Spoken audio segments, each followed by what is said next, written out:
ಹಚ್ಕೊಂತಾ ಇದ್ದೀನಿ. ಆಮೇಲೆ ಒಂದು ಬಾಣಲಿ ಇಡ್ತಾ ಇದ್ದೀನಿ. ಒಂದು ಪೀಸ್ ಬಟರ್ ಹಾಕ್ತಾ ಇದ್ದೀನಿ.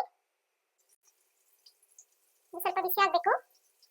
ಮೆಲ್ಟ್ ಆದ್ಮೇಲೆ ಅರ್ಧ ಸ್ಪೂನ್ ಸಾಸಿವೆ ಹಾಕ್ತಾ ಇದ್ದೀನಿ. ಸಾಸಿವೆ ಚಟಪಟ ಸಿಡಿತಾ ಇದೆ. ಕರಿಬೇವು ಸೊಪ್ಪು, ಆಮೇಲೆ ಈರುಳ್ಳಿ ಹಾಕ್ತಾ ಇದ್ದೀನಿ.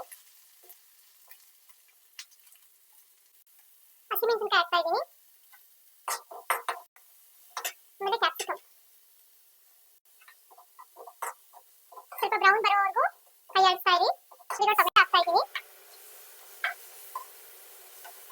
ಟೊಮೆಟೊ ಪೇಸ್ಟ್ ಆಗೋವರೆಗೂ ಈ ತರ ಕೈ ಆಡಿಸ್ತಾ ಇರಬೇಕು. ಒಂದು ಮ್ಯಾಗಿ ಪ್ಯಾಕೆಟ್ಗೆ ಇಲ್ಲಿ ನಾವು ತಗೊಂಡಿರೋದು 2 ಮ್ಯಾಗಿ ಪ್ಯಾಕೆಟ್. ಅದಕ್ಕೆ ಇವಾಗ 2 ಗ್ಲಾಸ್ ನೀರು ಹಾಕಬೇಕು.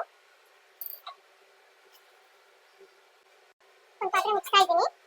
ಇವಾಗ ಸ್ಟವ್ನ ಹೈ ಫ್ಲೇಮಲ್ಲಿ ಇಟ್ಕೊಳ್ಳಿ.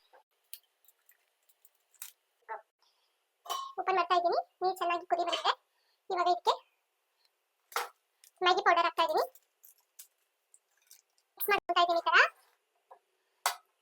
ಆಮೇಲೆ ಮ್ಯಾಗಿ ಹಾಕ್ತಾ ಇದ್ದೀನಿ. ಮ್ಯಾಗಿನ ಈ ತರ ಪೀಸ್ ಮಾಡಿ ಹಾಕೊಳ್ಳಿ, ಆಗ ಬೇಗ ಬೇಯುತ್ತೆ. ಇವಾಗ ಮ್ಯಾಗಿ ರೆಡಿ ಆಗಿದೆ.